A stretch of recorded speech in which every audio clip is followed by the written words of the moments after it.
அனைவருக்கும் வணக்கம். ஜிஎஸ்டியில் ஒரு அதிரடி மாற்றம் நிகழப்போகுது. அதை எதிர்பார்த்து அனைவரும் காத்துட்ருக்காங்க. வேறு ஒன்றும் இல்லைங்க. TV, fridge, washing machine, mobile phone மற்றும் கார் இந்த மாதிரியான பொருட்கள் மீதான வரி சதவீதம் குறைய போகுது அப்படின்னு எதிர்பார்த்துட்ருக்காங்க. இது அஃபீஷியலாக ஜிஎஸ்டி கவுன்சிலில் தான் இறுதி முடிவு எடுக்கணும். இந்த இறுதி முடிவுக்கு அப்புறம் தான் இதை நம்ம டீட்டெயிலாக சொல்ல முடியும்.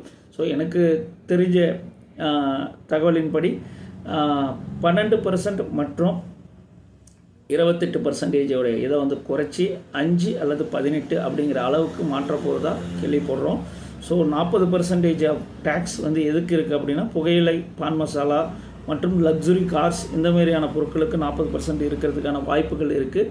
ஸோ அதையும் தாண்டி நமக்கு சிறிய ரக கார்களுக்கு 28%லேருந்து நமக்கு 18% வரும் அப்படின்னு, அதாவது பிலோ 10 lakhsக்குள்ளே இருக்கிற கார்களுக்கு அந்தளவுக்கு வரும்னு சொல்லி எதிர்பார்க்கப்படுறது.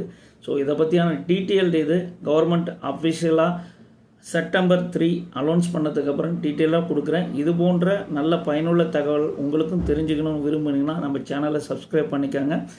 தொடர்ந்து இது போன்ற ஜிஎஸ்டி, இன்கம் டேக்ஸ் தோன்றமான தகவல்களும், ஃபினான்ஸ் சம்மந்தப்பட்ட தகவலும், ஷேர் மார்க்கெட் தொடர்பான தகவலும், ஐபிஓ போன்ற தகவலும் நம்ம மக்களுக்கு பயனுள்ள தகவலை மட்டுமே கொடுக்குவது நோக்கமாக கொண்டு செயல்பட்டு கொண்டோம். அதன் அடிப்படையில் சில தகவலை ஒவ்வொரு வாரமும் கொடுத்து கொண்டு இருக்கிறேன்.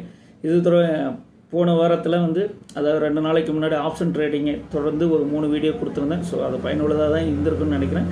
இது போன்ற பயனுள்ள தகவலை தெரிந்து கொள்ள நமக்கு உங்களுடைய ஆதரவு தேவைப்படுகிறது. நன்றி, வணக்கம். மீண்டும் இதை பற்றியான விரிவான தகவலுடன் சந்திக்கிறேன்.